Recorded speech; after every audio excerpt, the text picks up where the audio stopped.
school is most delusional.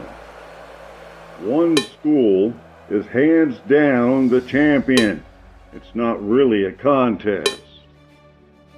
This school is not Tennessee or historically delusional champs.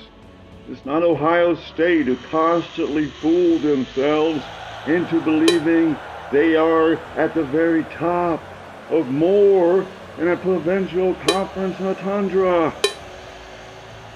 Texas, who has underachieved for 50 years. Texas fans aren't delusional. They barely remember being good. And it's not Miami, who are very, very good. It's not Florida, Clemson, or Oklahoma.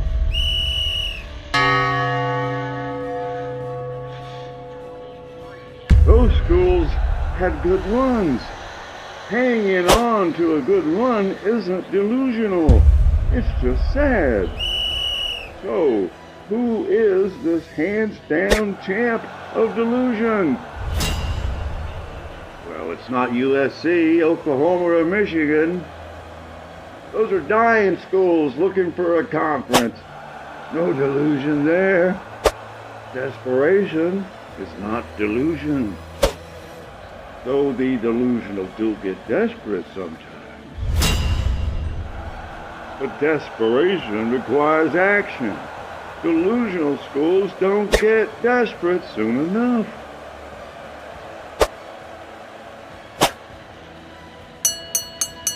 It's hard being a coach for a delusional fan base. That coach has to keep fans' expectations down, but still sell tickets and win. This school that is the undisputed champ of delusion in 2024, hands down, the most delusional fan base. This school, they have 2 titles in the last 3 years. They recruit better than anyone. The coaching is very professional at all position levels. And the head coach is very successful. 40 out of 42 games they've won. Still, this fan base wins the title of most delusional in 2024.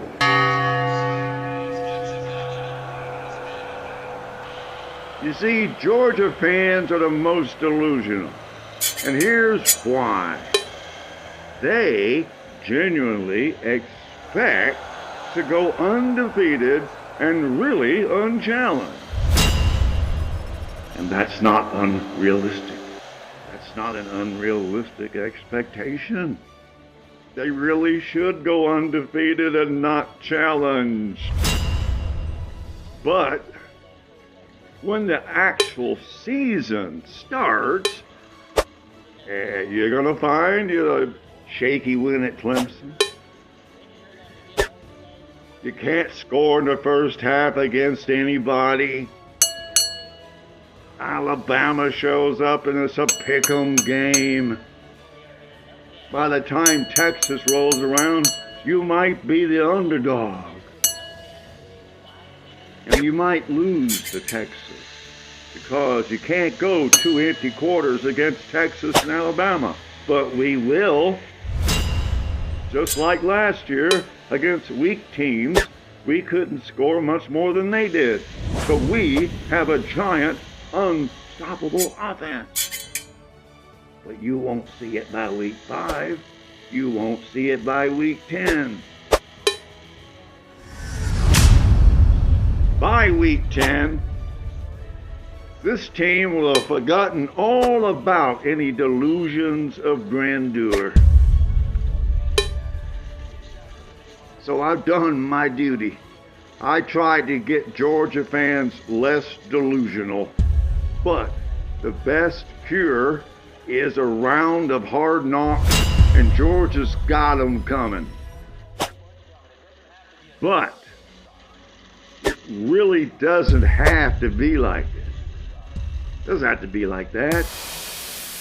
It easily could be just like 21 and 22.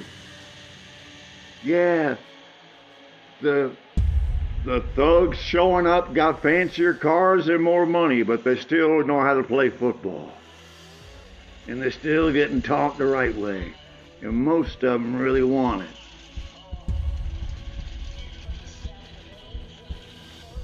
But back in 21 and 22, Georgia was complete. Today, they're incomplete. And parts are falling off as fast as the drag racing linebackers get arrested. There's still time. But perhaps the coaching staff is delusional, thinking that 1960 football will always win. There's a problem at the field level with these Georgia Bulldogs in 2024. There's a civil war going on in that locker room that no one knows about, but you know it's happening. One camp is here to get paid, get touches and stats, make the highlight reels, and go to the NFL, even in bigger millionaires. Nothing wrong with that. More power. Another side of the locker room is trying to prove that something I call old man football, which is just plodding, dumb, unimaginative football, trying to grind out 40 minutes and score when you can. And it looks like Kirby Smart is bound and determined. He's gotten 2 rings. He wants this one his way. And his way is old man football. They had to twist his arm to get Monken. And when he left, he grabbed the old man football he could think of. He grabbed the first one that he knew he could count on to go back to old man football. And they started off last year really getting there. By this year, they'll have it perfected. Bobo, his race car needs carburetor work, and he's put a governor on it. Put a governor on the race car. He uses it to ride around the golf course and rides around town to get lottery tickets and burritos.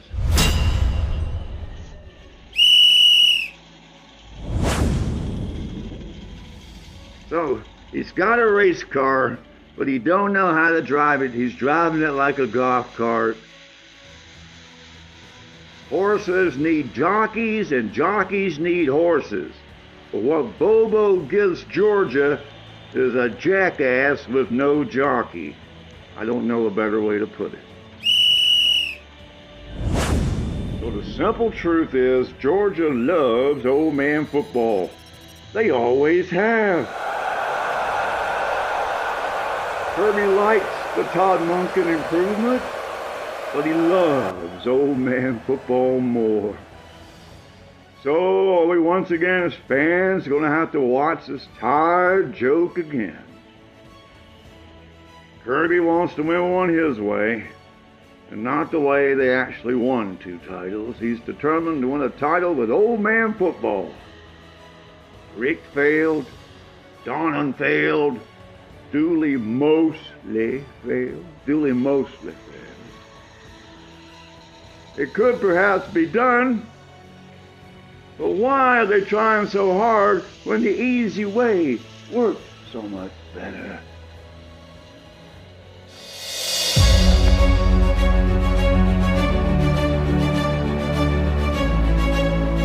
Stop it!